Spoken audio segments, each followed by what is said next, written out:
Tell me what your highs and lows were for the monitor market last year. Have you got highs and lows? Oh, it's always pretty brutal talking about the lows. You kind of look at the monitor market as a whole, and it's kind of just yet another one of these things. You know, monitor manufacturers have been getting away with misleading/dodgy specifications for quite a while. With all the announcements that we've just seen in January at CES, what do you think's going to happen this year in terms of OLED? So that is latest generation OLED TV technology coming into the monitor market, which is, really nice to see. And what do you think about the resolution of those though? Do you think 1440p is appropriate? Do you wish they were 4K? Where do you land on that? On the topic of OLED, where do you land on the whole glossy versus matte debate? Like, I know this is going to be controversial. Oh. I know, yeah, the comments are already starting, I can feel it. It's not a relevant argument. I think people need to look past the knee-jerk reaction of, it must be glossy, otherwise it's rubbish. Yeah, I was disappointed with the C3 personally. Like, it doesn't look like it's going to be much different, if at all, from the C2. Where's DisplayPort? Where's high refresh rate? Where's 240 hertz? Where do you think this will leave traditional LCD technologies then, like IPS, VA, TN? Where do you think they're at the moment?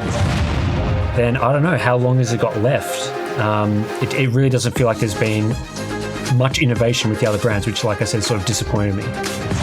Why can't other manufacturers get the same results from their VA models? It's just not acceptable really in today's market, I don't think. And they've shown that they can make panels with very good response times. I think, there just needs to be more innovation there. Hi everyone, Simon from TFTCentral here. I'm joined by Tim. Hi, morning Tim. Hello. Hi everyone, it's me from Hardware Unboxed. Looking forward to our little chat about monitors. I don't think we've had some chats before in the past, haven't we? But I guess this is the first time that we're putting something out into the public. Yeah, exactly. Yeah, and I just thought it would be interesting to record this because I'm sure there's going to be loads of things that we'll talk about. As we geek out about monitors, there's going to be loads of things that we're going to discuss that will no doubt be interesting for viewers as well. So I just thought that by recording this call, we could put it out there. And if people find this interesting and, it goes well and people like it, then we could do more in the future. It's always good to chat to you, Tim, about this kind of thing.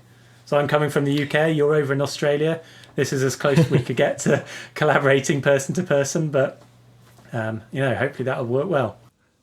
Yeah, I'm sure we'll meet in person at some point, but for now it's 9 p.m. here for me in Australia, so perfect time to be chatting about monitors. Plus, there's not that many people that cover monitors in this sort of YouTube space, so yeah, it's always good to have a chat with someone that's really passionate about it.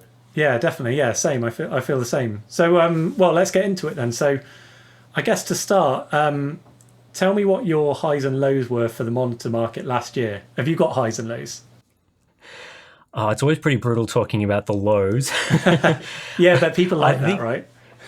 People do like the negative stuff. I'll start with the positive stuff though, which I think last year we saw sort of the emergence of OLED screens for gaming in a more serious way, especially with products like, the Alienware AW3423DW. Yeah, it sort of felt like we'd gone from these mishmash products, TVs being used as monitors that aren't super practical, to having a product that was more purpose-built for that. And I think that was probably the big positive for last year, that's going to carry on into this year as we see more OLED products. So yeah, that was sort of the highs of last year. I think the low point, I don't know, apart from the products I reviewed that were pretty crap, I guess it was probably, just a few products that, had some issues, some firmware bugs, some watering down of specs that I think we're probably going to be talking about later in terms of, HDMI standards and so on. Those are probably the low points of the year, but I think on the whole, it was pretty positive. Yeah, same. Funnily enough, I had the same two topics down on my list. I think for me, the positives were, finally the arrival of OLED in the monitor space. You had decent QD OLED monitors appearing. The Dell Alienware, Samsung have got an equivalent coming out. Those are, I think, the first time we've seen a proper sized monitor with OLED technology, and that was probably my pick of monitors for last year. That was something different, something new, and long may it continue, really. And I think there's a lot of exciting stuff coming up this year that we're bound to talk about.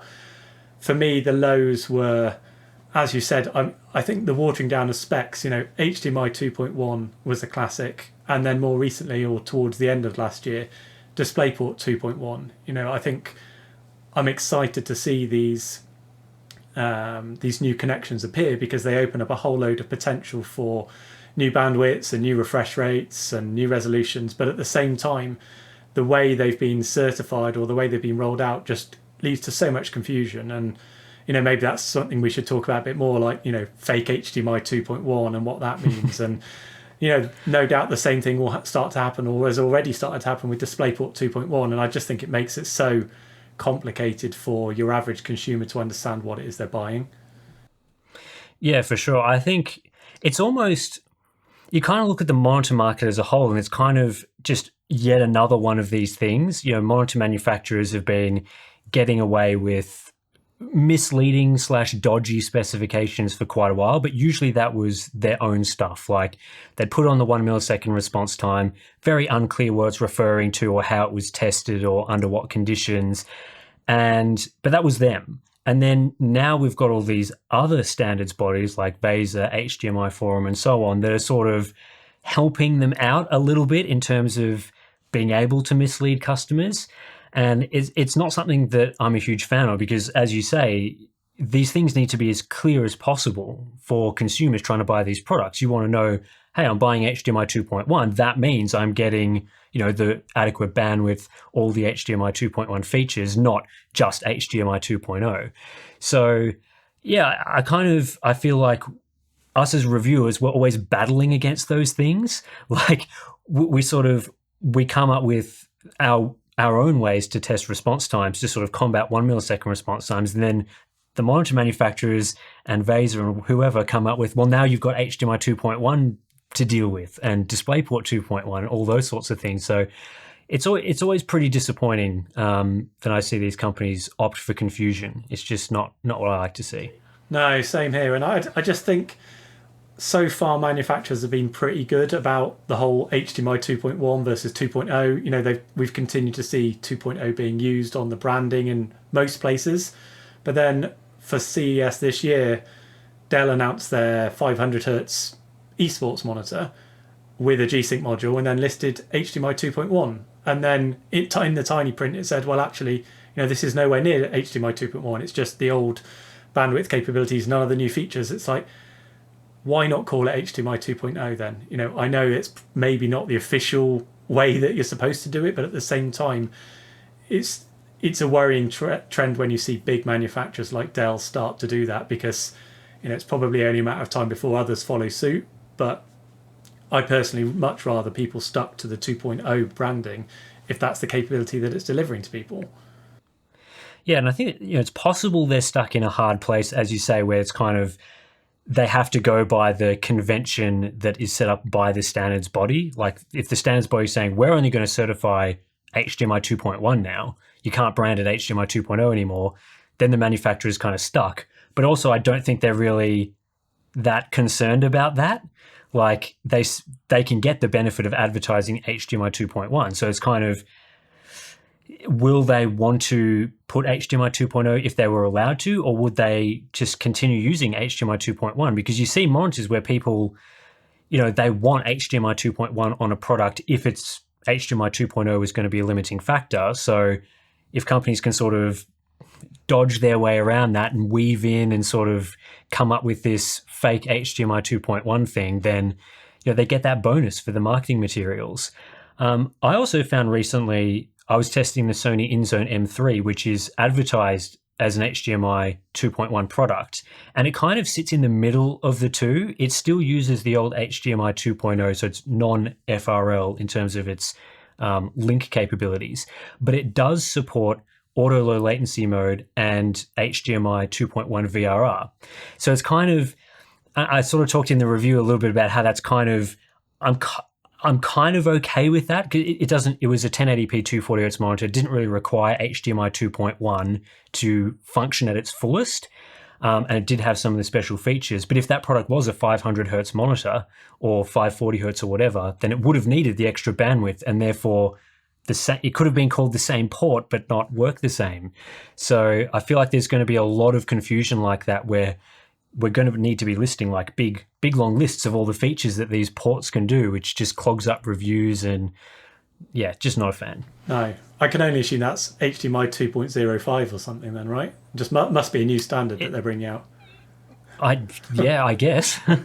Who knows with these things? But yeah, I know what you mean. I mean, I suppose at least that's offering the HDMI 2.1 features like VRR and ALLM and things like that. And like you say, if you don't need the high bandwidth to power 1080p at 240 hertz, then fine. That's probably living up to the specs. It's the ones where you don't get any of the features that really annoy me. It's just that's HDMI 2.0. It's got nothing new. So yeah, I mean, I'd really like to see that change, but I don't think it will. And I think as DisplayPort 2.1 starts to appear more widely, we're going to see the same kind of thing there, because they've said that you don't need any of the ultra high bitrate bandwidths to actually be certified as as DisplayPort 2.1, which just seems madness to me, because that is all about higher bandwidth. Otherwise, what's it there for? What do people think about when they hear that? And they confused themselves even further by originally creating DisplayPort 2.0 with two bandwidth specs. They had UHBR 13, is that right? UHBR? All those confusing acronyms to me. UHBR 13.5 and UHBR 20. So you had the two different standards, and then they named them both the same thing. And they're like, they're both DisplayPort 2.0. And then later they come out and go, well, on top of those two, we're going to add all the other stuff in as well, which is just... it defeats the purpose of the new branding. The new branding is to give customers the peace of mind that their product is going to work at the maximum capabilities. If you're just saying, well, now it's all DisplayPort 2.1, why even have a number? Just call it DisplayPort. Just have no number at all, because that's basically what it means. And I think we saw people getting confused even with like the graphics cards that were coming out. AMD announced new GPUs that just supported DisplayPort 2.1, but turns out it was only UHBR 13.5, which, again, maybe that's not a big issue for the monitors that are coming out, but it just adds that layer of confusion, knowing that potentially there's not as much future-proofing there for displays that come out using the UHBR 20 standard in the future. They just should have distinct names. It's getting like USB ports where, yeah, it's just USB can't get the naming right, DisplayPort can't get the naming right. It's just a mess. No, I know what you mean. Okay, well, maybe more talk about different certifications later, I suppose. Let's try and think about something a bit more positive. What about, we talked about the excitement of OLED arriving in the market. How do you see this year's panning out with all the announcements that we've just seen in January at CES? What do you think is going to happen this year in terms of OLED in the market? Yeah, I mean, it's always dictated by the panel manufacturers and what they appear to be doing, which, again, I think you probably have more insight into what the panel companies are doing. It certainly seems like there's going to be a few products based around a small handful of products. We've got the new 27-inch size 1440p 240 hertz from LG, and they've also got their 45-inch OLED version, sort of ultra-wide thing that's going on there, which I think has already been used in a couple of products, but obviously more announced at CES. And then Samsung with more QD OLED options going even wider. So maybe I'd prefer to go the other way, but they're going further out. But it's certainly going to give people more options, which I think is going to be key for people, especially having something that's a 16:9 format is going to be really big for the market, because there's a lot of people that don't like ultra wides, and sort of having that sort of nice resolution and refresh rate. I'm personally very excited about the ultra wides. Yeah, I'm not as much of a fan of the sort of, I don't know, wider than 21.9's not really my cup of tea. The 45-inch size pixel density doesn't appear to be amazing, but again, it's just giving people options. Yeah, I agree, and I'm particularly interested in the 27-inch, like you say, 240 hertz. That's a big step change, I think, in refresh rate. I had a chance to see Corsair's 45-inch monitor a few months back and test that, and I thought, the motion clarity was excellent. I think you're getting into the realms there of motion clarity that is equivalent to a decent 360 hertz LCD, even from a 240 hertz OLED. And I think those are going to be, obviously super popular. There's a decent screen size, 27 inches, a nice, comfortable size for most people. 1440p resolution. I know some people will be disappointed that it's not 4K, but maybe we could talk about, should it be 4K, should it not be, in a minute. But that's the one I'm particularly interested in. And I think, the other thing that's been a pleasant surprise, I think, with those is the announcement, or finding out that those screens are using LG Display's new MLA technology as well, their micro lens array. So that's what's allowing them to boost the peak brightness up to, the spec is 1000 nits. So that is latest generation OLED TV technology coming into the monitor market, which is, really nice to see. And I think that could be the first step in pushing these to higher brightness, which has always been a problem with OLED. Let's see them get into the realms of mini LED backlights or QD OLED. That tends to be a bit higher. But yeah, that's definitely the one that I'm keenest to look at this year, the 240 hertz OLED options. What do you think about the resolution of those, though? Do you think 1440p is appropriate? Do you wish they were 4K? Where do you land on that?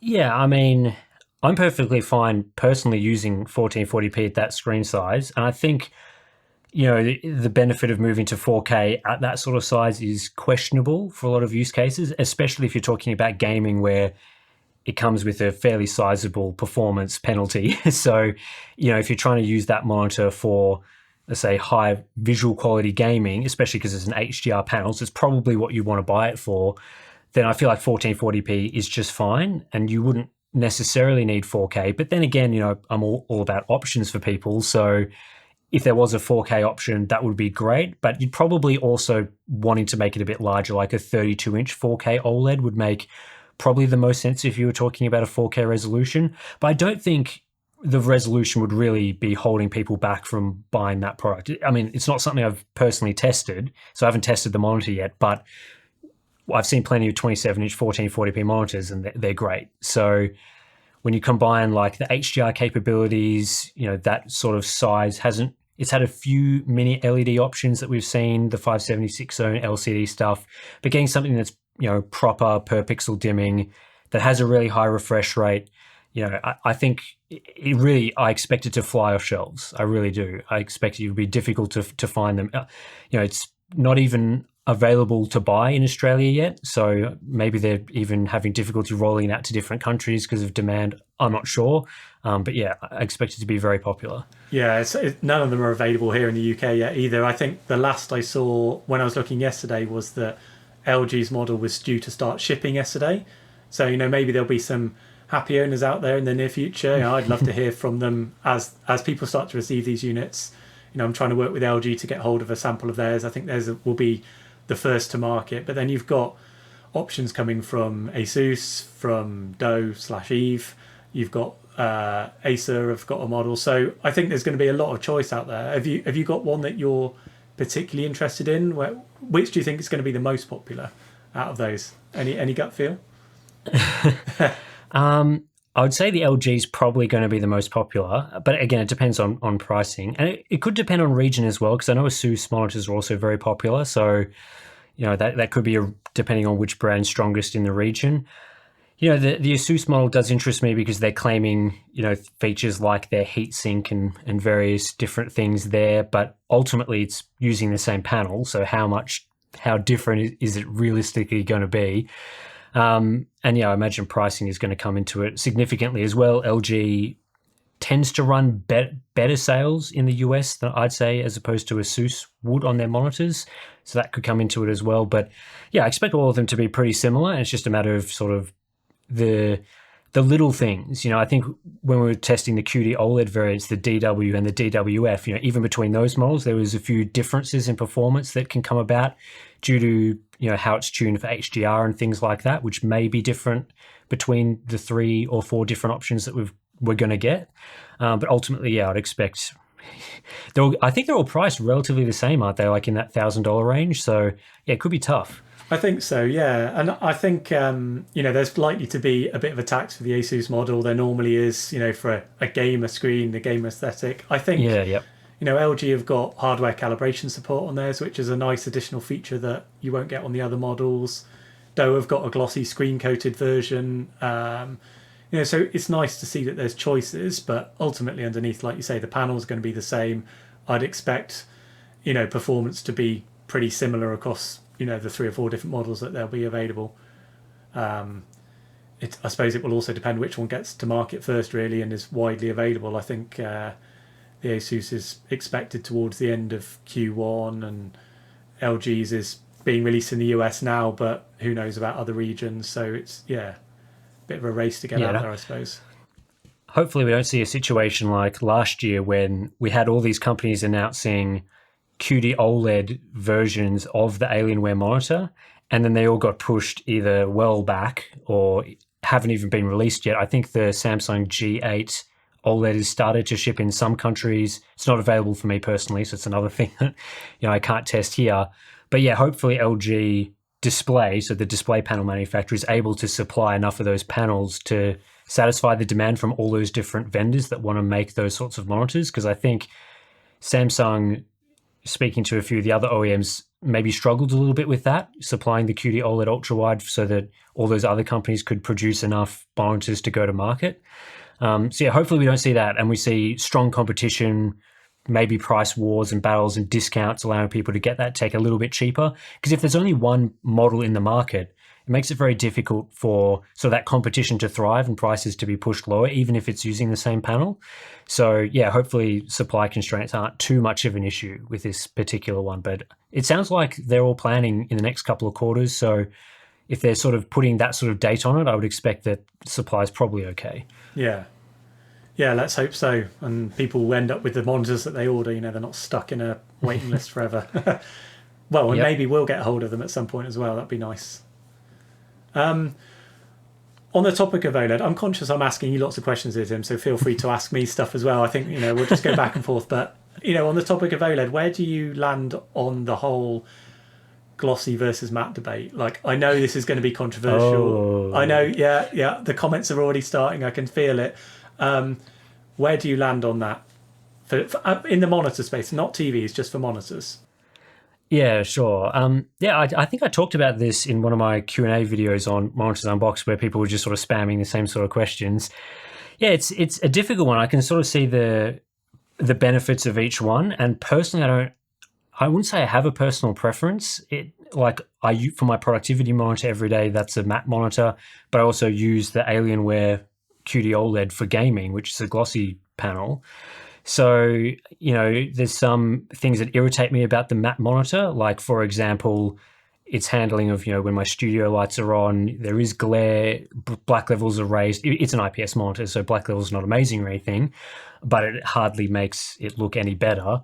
But then the QD OLED has its own reflectivity problems, mainly specific to that QD OLED, but still, I can't have lights directly behind the display.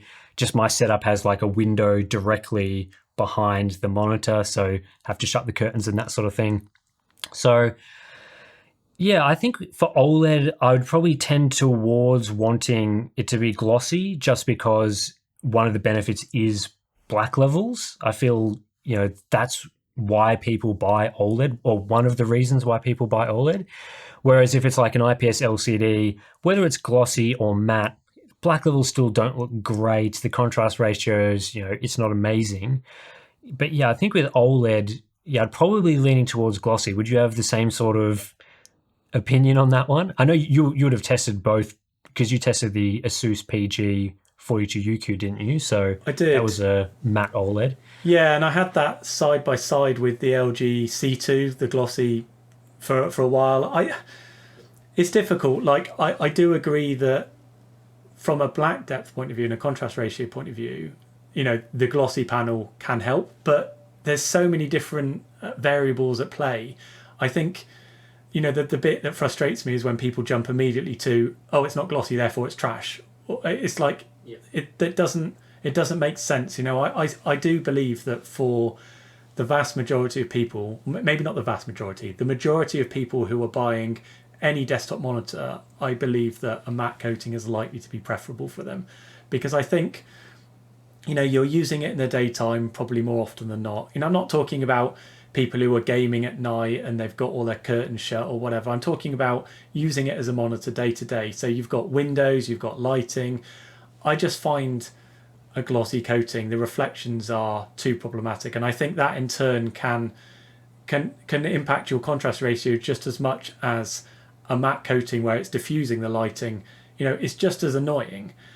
But at the same time, if you're going to be using it at night time in a a light controlled room, then glossy will have its benefits. But there's a cutoff point where one is more appropriate than the other. But I think there's no one size fits all for this, unfortunately. I don't think anyone should immediately just assume that because it's a matte coating, it ruins OLED. It doesn't, because, in my testing, if you dim the lights down low or you're viewing it in a dark room, the two actually look pretty much identical, if not identical. You'd be hard pressed to tell the difference. So, whichever way you push the argument, there's a counter argument that says, well, actually, no, that's not a problem.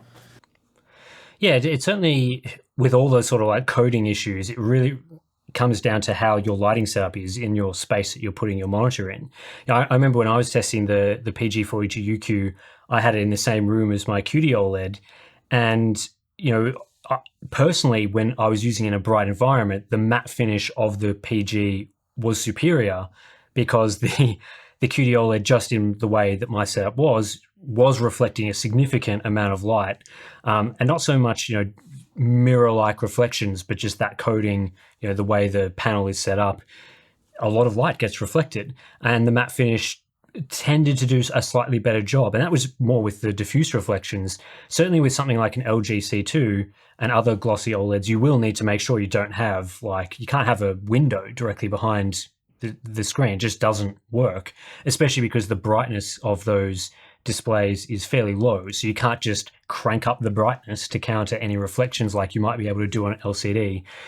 So yeah, it seems like there's always this sort of vocal minority of glossy fans that are always like, why aren't monitors made glossy? And I think for LCDs, it certainly, I would say most of the time, doesn't make a lot of sense, especially because I think if you are buying things like IPS LCD, most likely you're going to be using it sort of dual use, like you'll be using it for browsing the web, productivity, which may happen during the day, plus gaming, which may happen at night or during the day. Depends. Like, people do things at different times, obviously. So yeah, I think there's more reason to go glossy with an OLED than other technologies. But at the end of the day, matte, if you use a matte OLED in a dark room, it's the same as glossy. It's basically the same. Yeah, and so the argument that I hear a lot is, oh, well, you want glossy because you can just shut your curtains and turn off your lights, and that will eliminate your reflections, and then you've got the best contrast ratio. But at the same time, if you do that and you had a matte coated screen, it would look the same anyway. So it's not a relevant argument. I think people need to look past the knee-jerk reaction of, oh, it must be glossy, otherwise it's rubbish. I think there's a reason why matte is so prevalent in the monitor market, and I think, I'm all for choice, obviously. There are going to be some people who just prefer glossy and they've got the right room set up for glossy. But I think on balance, if I was a manufacturer and I was developing one of these, I think the biggest part of my market would be those where matte would be more appropriate. That's my. I'm sure they've done the research. Yeah, I'm sure they've done the research too, because they've continued to produce majority matte finish monitors for the decades now. I think once we sort of moved away from CRTs in the very, what feels like ancient days now, obviously those were very often had quite glossy finishes, some of them obviously, and we moved to LCDs, matte just sort of made more sense. And of course it does depend as well on the matte finish we're talking about and the sort of glossy finish that we're talking about. I certainly would not be advocating for QD OLED glossy. I'd be advocating for like the LG glossy, which in my opinion is far superior glossy to QD OLED. But then there's some matte finishes that reflect quite a lot of like ambient light, diffuse reflections that don't look very good. So I think if we're talking, a premium matte finish can still look very good in a wide variety of conditions. And for products like OLEDs would still be very suitable. Yeah. I mean, if you go back, gosh, I don't know how long now, 5 or 6 years. Most IPS panels had ridiculously grainy and thick AG coatings, and they were always criticised for looking grainy. And then a lighter version was introduced, and that's now the common matte coating on IPS panels. And I think, you're right. The QD OLED coating seems to be almost like a hybrid of the two. It's not really glossy. It's not like a glass appearance coating like you get on an OLED TV, but it's also not matte. It's somewhere in the middle, and I don't know. It does offer the reflection handling benefits of matte, but at the same time, there's a lot of problems with the diffusion of light depending on your room conditions, and then so it's a bit stuck in the middle really on those. I don't know if the TVs are the same. Have you ever seen a QD OLED TV? No, I haven't. I've only, someone that doesn't really review TVs, it's been mainly just the LG TVs that I've been familiar with, and I own an LG TV just for my actual living room. But I believe the QD OLED TVs have the same problem. I believe it's probably something we should fact check, but I believe that because it's the same panel technology, that the TVs fundamentally are built basically the same. So maybe it's the same style coating then, yeah. Yeah. I had a question for you about, now that we're talking about TVs, we've seen the LG C3 get announced at CES, and it seems like the gamers that want those 42-inch panels have been sort of left out of some of the benefits that are only being given to sort of the high-end, not the high-end, the larger screen sizes. Do you think they should be bringing some of those features down to the sort of smaller panel sizes? Because I'm surely the 42-inch sold pretty well. Yeah, I was disappointed with the C3 personally. Like it doesn't look like it's going to be much different, if at all, from the C2. Apart from maybe updates to WebOS and software and that kind of thing. It's still 4 HDMI 2.1 ports, proper 2.1, I should say. It's still 4K 120 hertz maximum. Like where's DisplayPort? That was added to ASUS's model and others. Where's high refresh rate? Where's 240 hertz? These are things that I'm sure lots of people would have loved to have seen from those new models. But you're right. The enhancements that LG have announced this year for the other parts of their range, like on the G3, there is the new Meta technology, the new micro lens array, higher peak brightness up to, well, they talk about up to 2100 nits. I think it's more like 1500 nits at a sensible white point. But at the same time, you've got the 42-inch C3 stuck at, the same spec as last year. So you're going to be getting 700, maybe 800 nits peak brightness. I just think it's a shame they're not bringing those new technologies to the smaller panel sizes. But at the same time, I expect there's probably limitations in terms of heat dissipation and image retention risks, particularly when they know that those are the kind of screen sizes that people are more likely to be using as a monitor as well day to day. Maybe pushing peak brightness on a TV where the content is always dynamic is less of a concern. Whereas if you bring it into your model that's clearly more aimed at desktop use, you've got image retention risks there, I think, and as well as technology problems around, there must be reasons why they're not introducing MLA onto those panels at this stage. Although, they have said that they want to bring MLA to all their product range at some point. So who knows? I mean, it's weird that they brought it to monitors, which are, basically the same panel, same pixel density cut down to a smaller size almost. But yeah, I'm not sure what's happening with the 42-inch. What do you think? Have you any thoughts on it? Yeah, I think things like 240 hertz, I think, would be sort of the obvious upgrade that, even if they're not able to hit those peak brightness levels for whatever reason, whether it's, they don't want to put a heatsink on it or other issues, certainly the refresh rate is something that should be a fairly trivial upgrade, because we know that OLED technology can do 240 hertz because their monitor variants can do it. Obviously the line is still intended primarily for TV use. So it's kind of like, they produce up to, 98-inch OLEDs.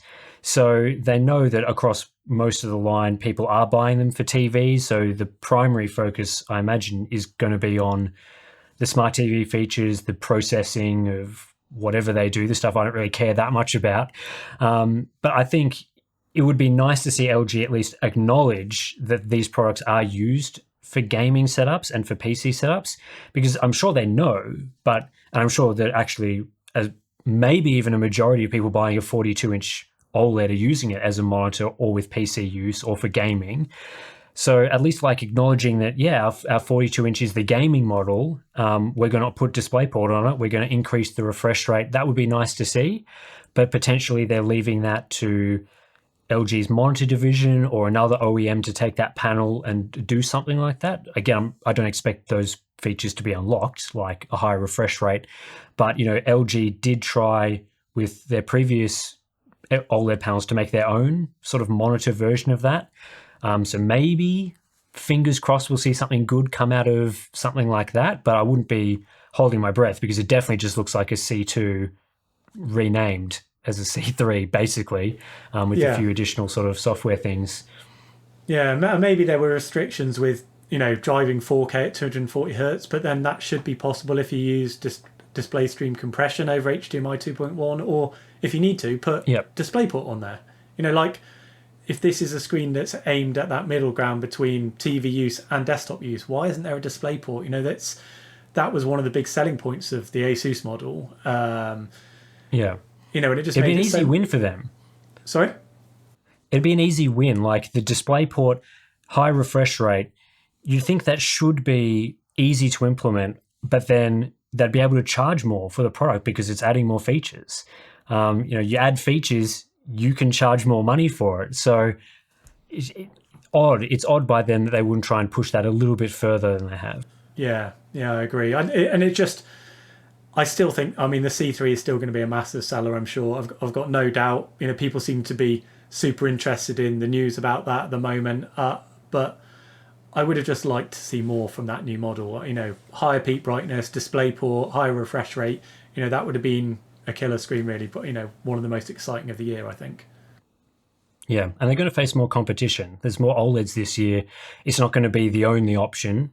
People are going to have many different choices, and maybe the 42-inch C3 is not going to be like one of those A tier products that people are sort of flood to when it comes to sort of high-end gaming. If people are satisfied with the 1440p OLEDs and with ultra wides, then maybe they don't get the sales that they're after on that product. So yeah. Where do you think this will leave traditional LCD technologies then, like IPS, VA, TN? Where do you think they're at the moment? What would you consider still to be a decent panel technology versus something that's had its day and is no longer relevant? Do you feel that about any of them? No, I think LCDs definitely have their place, especially while we still have many OLED limitations. Like, I don't think I've recommended OLED for desktop productivity use at all. So there's definitely still, I guess, a market for people that want to use their monitor for both gaming and productivity, or for watching movies and desktop use, in which case I think definitely LCDs still have that place because they've got, there's 4K options for a start, and then, subpixel structures aren't too much of a concern. Obviously, burn-in isn't a concern. Brightness is higher. So for people that need those sorts of features, then LCDs definitely, there's many great reasons to buy an LCD. I'd like to see a few more options, obviously. I think that we're kind of in a position where there's not that many sort of mini LED, like high-end mini LED options for gaming. There's a few that are definitely worth buying, but I'd obviously like to see more. But yeah, we're many years away from LCD being irrelevant, I'd say. Would you have a similar opinion?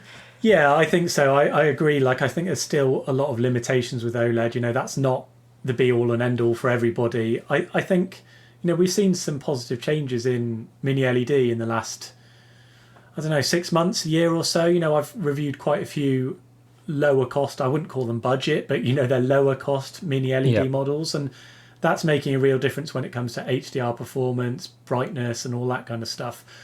I think I was impressed with IPS Black when I tested that earlier in the year. That's LG Display's next gen IPS. It is limited at the moment to 60 hertz screens, and it's more aimed at that kind of office productivity professional market, but there's probably no reason why at some point that couldn't come to high refresh rate IPS as well. So that's good because it addresses some of the contrast ratio limitations that have always been there. I still think, this might be somewhat controversial, but I think TN film still even has its place in some situations. I tested BenQ's XL2566K, their 360 hertz TN film model recently. And, you can, of course, get 360 hertz IPS models. They've been around for a year or two now, but the TN film panel still offered benefits in terms of response times, motion clarity. It's still got that potential use case in the esports and professional gaming market, I think. So I wouldn't count it out, but obviously over the last few years that's been phased out largely in favour of IPS and VA nowadays. What about VA? Yeah, I don't want to preempt opinions on VA, but what do you think about VA? Where does that sit at the moment for you? I think VA is in a precarious position is probably the best way to put it. I think I've seen some obviously very high quality VA panels, but they seem to be exclusive to Samsung's Odyssey line. I haven't seen any innovation with VA outside of Samsung, which is disappointing because those panels theoretically should be available to other manufacturers, and indeed companies still do launch VA monitors. I just haven't tested one yet that is able to deliver the lack of dark level smearing and those things that you do get with those Odyssey products. And then, obviously some of the contrast ratio benefits and things like that is sort of, OLED panels are coming in that are at risk to that sort of technology. Obviously, a VA is going to have, no concern for image retention and those sort of things. But it feels like VA has kind of been largely neglected, especially by some of the major panel manufacturers that have switched almost entirely to producing IPS panels. So if we've only got one family of monitors that's really giving VA the best shot at competing, then I don't know, how long has it got left? It really doesn't feel like there's been much innovation with the other brands, which, like I said, sort of disappointed me. Yeah, I agree. I mean, I think for me, VA, AU Optronics have largely dropped VA production. They seem to be focused almost entirely on IPS and a bit of TN film in there. Samsung have stopped production of LCD panels pretty much altogether in favour of QD OLED. But I don't really know why Samsung have been able to get it right in their Odyssey screens. Those are really good VA panels on the most part. They're no black smearing, really good response times, really impressive specs. You've got 4K 240 hertz, you've got 5120 by 1440 at 240 hertz as well. Why can't other manufacturers get the same results from their VA models? Those panels, as far as I'm aware, aren't exclusive to Samsung. So I still see VA panels being released where you test them and immediately, it's full of black smearing, the response times are terrible, the motion clarity is terrible. It's just not acceptable really in today's market, I don't think. And the contrast ratio is great and the rest of the performance is really good, but people have, manufacturers have got to get those response times nailed. If you can get more models performing like Samsung's line, their Odyssey line, then I think you could breathe some new life back into it. But if they continue to be as restrictive as they are now, then you might as well do away with it altogether. I think it's just not appropriate today. Yeah. I mean, the technology is certainly good. It kind of, I know I was very young when CRTs were widespread. I was sort of, most of my life I've grew up in an LCD sort of era. But, CRTs, there's always been that question mark among CRT enthusiasts of like, what if someone made the modern CRT using that technology and they innovated over the last 20 years? What could we have today? And I sort of don't want to see VA go down that path, because if we end up in this position where you've got OLEDs doing their thing and LCDs are primarily IPS LCD, then what about that consumer that doesn't want to deal with the burn-in concerns and all that sort of stuff with OLED, but doesn't really like the black levels that an IPS is providing? VA does offer that middle ground, and as you say, they've shown that they can make panels with very good response times. I think, there just needs to be more innovation there. Companies taking those panels and saying, we can optimize the response times as well as Samsung, and secondly, also resolving some of the concerns around the curved screens. Some gamers don't want curved screens. The majority of VAs are curved. Obviously, Samsung's line is exclusively curved. And they do that because viewing angles of VA panels are not amazing. They claim it's because it's more immersive in their marketing materials. But if you look closely at those monitors, if they were flat, there would be some viewing angle issues at the sort of extremities of the monitor. So if they can improve viewing angles and optimize the response times to be as good as Samsung, there's no reason why there couldn't be a flagship LCD using VA technology. It's perfect for mini LED backlights to use for HDR performance. So it could be the ultimate monitor. It's sort of sitting right there as a technology, but then everyone's off doing their IPS LCD stuff, which has its place, and those panels are still very valuable and do great things as well. But if we're sort of down to the one real manufacturer at the moment, which I believe is CSOT, as the only company that's really looking seriously into VA technology, then I don't have a lot of hope for it, unfortunately. But I think it should continue. It should continue. They're just not putting the effort in, I guess. Yeah, and I think like you said, there's not much innovation from the manufacturers, and there isn't, apart from Samsung, who are really pushing that segment quite hard. But at the same time, there is innovation from the panel side. There are 4K 240 hertz models available. You don't get that anywhere else. You don't get that with IPS. You don't get it with OLED. So there's the capability there, but there needs to be more investment in getting the monitors themselves, to perform like Samsung's models, really. Offering those kind of benefits.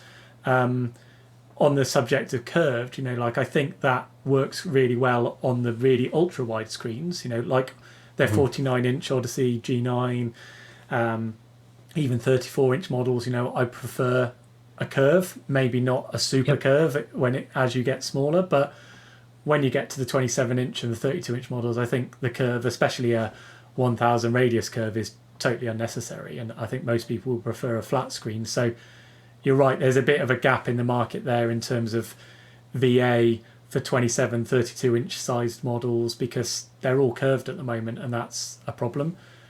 I think it's also it's a really decent technology when it comes to HDR as well, because if you combine that with a mini LED backlight, you've already got a decent static contrast ratio. You've got much less glow than you'd get on an IPS panel off angle on dark content. And then if you've got a mini LED backlight that can push peak brightness and deliver an even better contrast ratio, then it's really well suited there. What's your view on the different flavors of backlight dimming that you've got in that space? I know mini LED is starting to become more common, but what about mini LED versus edge lit versus no no dimming? What do you think about that?